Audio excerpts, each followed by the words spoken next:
quiet, please. Oh my God, shh. Film's about to start.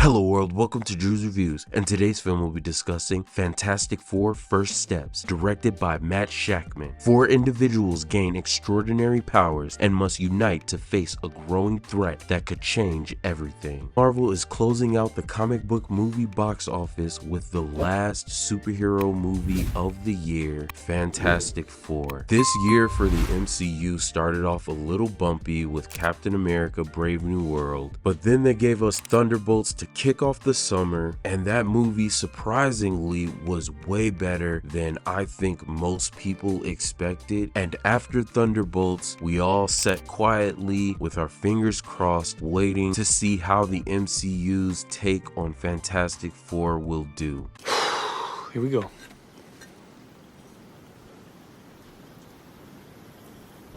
You're doing it wrong. Will you Cody. just No, let me? I can't. No finesse when you're in my face. Okay?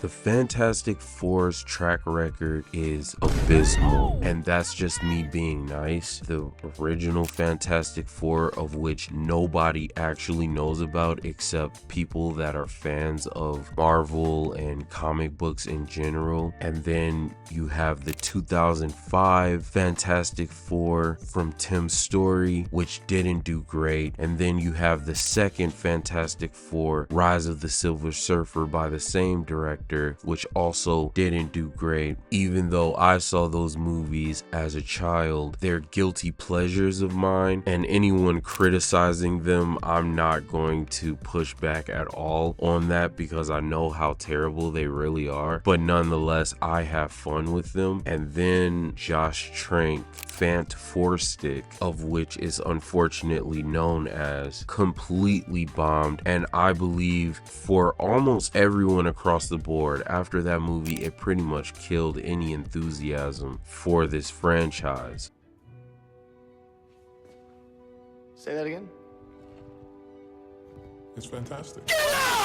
After Disney bought Fox, that gave the MCU, or Kevin Feige, the opportunity to revive this franchise. When Matt Shakman was first tapped to direct Fantastic Four, I myself felt indifferent. Not that I was totally against it. From how he directed WandaVision, I wasn't a huge fan of how he concluded that show. So giving him this important and tricky movie, it made me a little nervous. I liked the beginning of WandaVision, but as it went on, it just got less intriguing. That was my biggest worry. Not so much to where I didn't want him to direct, but I would not have been against them picking somebody that I would have felt could have been better suited, until I heard what they were cooking up. This movie will be taking place still under the MCU, but in another universe where it's more of a 60s futuristic vibe going on. And after I heard that, that gave me a little bit of relief because of how well he did in that first half of WandaVision. I knew that he'd be able to pull it off to some degree. Now that I've seen the movie, that's even more evident. He did such a great job with the different dynamics with the family and making it to where we're not doing the whole origin story again. We're coming right into the middle. They've been the Fantastic Four for however long, and we're catching up with this family, seeing where they're at in their lives, and the chemistry is already there between all of the characters. It was amazing to watch. The scope of the movie, the story, and the dialogue. I was really shocked at how heavy this movie goes in certain directions. It wasn't afraid of hitting certain points. Now, at the same time, this does cross over a little bit into the negative. Why? The pacing was off. I'm not saying that the movie should have been an hour longer. I do feel that there were some scenes characters would be in disagreement, and then those disagreements would be concluded in the next scene. Things were just going a little bit too fast, and it just felt like we were jumping to those conclusions sooner than I felt we needed to. I felt if those things were given more space in between, then that would have been more effective. And then I also felt with Ben Grimm, aka The Thing, they could have given him a little bit more in regards to his personal arc. They show a little bit here and there, but I wish we could have gone into it. I'm not saying that it needed 3 or 4 or 5 scenes, but just a little bit more. Although I love that we are dropped right in the middle of their lives, I just would have loved for certain scenes just to flow a little better within the story. Besides that, I had a great time watching this movie. The costume design was incredible. The cinematography was really well done. Everything felt so real, almost like you could touch it right in front of you. Everything just looked so realistic, and I just love the aesthetic, the futuristic Jetsons look,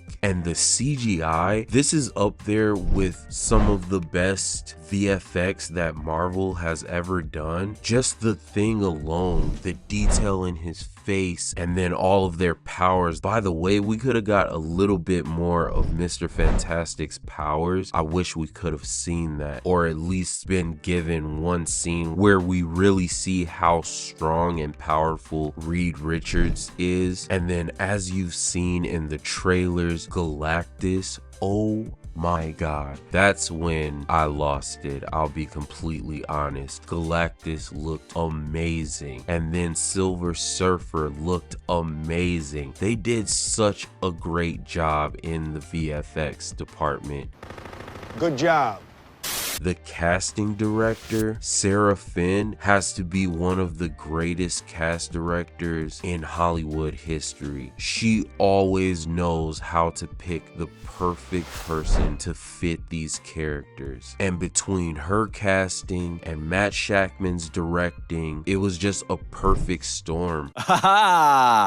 Honestly, when I first heard that Pedro Pascal was going to be Reed Richards, aka Mr. Fantastic, even though Pedro Pascal is a really good actor, I was still a little like, okay, I mean, hopefully he can be a good Reed Richards. And I mean, there's no question about it, he was amazing as Reed Richards. He was Reed Richards. The way he conducted himself, you could tell the director and the actor understood who this character really is, and his dynamic between Sue Storm, and then between Ben Grimm, and then between Johnny Storm. It just all worked. There's a reason why he's getting all of these roles. Julia Garner was excellent as Silver Surfer in all of her parts, even though the majority of her is CGI, but you still get that performance out of her, and her voice work was everything. I loved her speech in Times Square. I've been quoting the line ever since I saw the trailer. I herald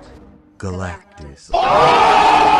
Just amazing. And then Ralph Ineson, wow, did they get Galactus right in his motivations, in his voice, in his mannerisms, his dialogue, just everything about him. He was so menacing and very scary, honestly. When he first comes on screen, it was incredible, and he did such a great job. I'm glad that they went the practical route. Obviously there was some VFX, but you could tell that he was in that suit and he was sitting there. It felt like his presence was there. Just an incredible job.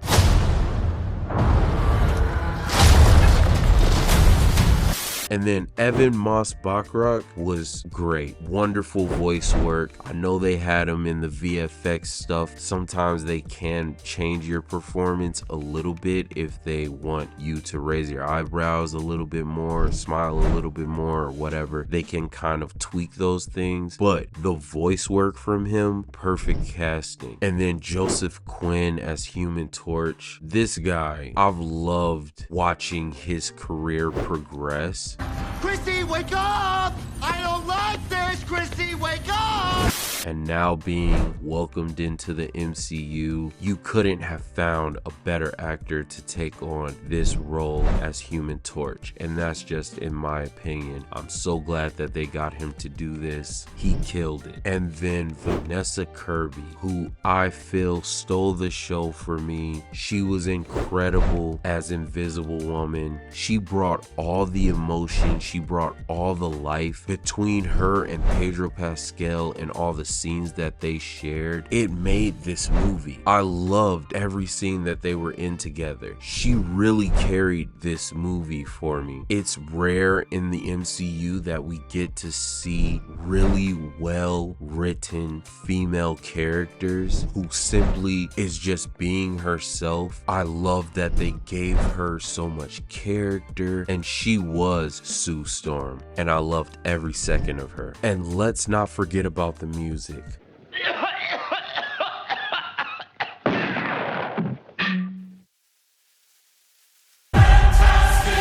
Michael Giacchino is one of the best composers living right now. What he did with this score, I've had it on repeat in my playlist. He did such an incredible job. I believe he made the score before they even shot the movie. So he set the tone for what we essentially got and ended up making this movie more special. I enjoyed how they balanced the drama and the laughs. For me, all the jokes hit, and that's not the case with most Marvel films. Every little one-liner, all of that, from Johnny and Ben Grimm and even Herbie. By the way, the practical effects and CGI on Herbie was amazing. I just loved the atmosphere in this movie. It just gives you this feeling of wonder. Once all the real dramatic things start to happen, you really find yourself caring for this family. You understand how they're a family. You see why they're so close. You see why they love each other, and you see they understand each other, and you see how they're able to work through these things. I just felt overall they did such a great job. And with that, I'm going to be giving Fantastic Four First Steps an 8 out of 10. I'm glad that this movie was contained within itself, and you don't necessarily have to worry about all the connections and everything to the MCU. I believe this is their 37th film. OMG, you're right. And so it's a lot of homework trying to keep up. I believe they did a good job containing this movie within itself. Now anybody can go see this and not really have to feel like they're missing something. I really enjoyed this movie. I had a great time. This has definitely made me more optimistic about the MCU's future, especially with this new cast. I can't wait to experience what the MCU has in store for us. This had better be good. Thank you for tuning in to my review of Fantastic Four First Steps. Please like, subscribe, and let me know down in the comments what's your favorite MCU film this year. I would love to hear your thoughts. And in case I don't see ya, good afternoon, good evening, and good night.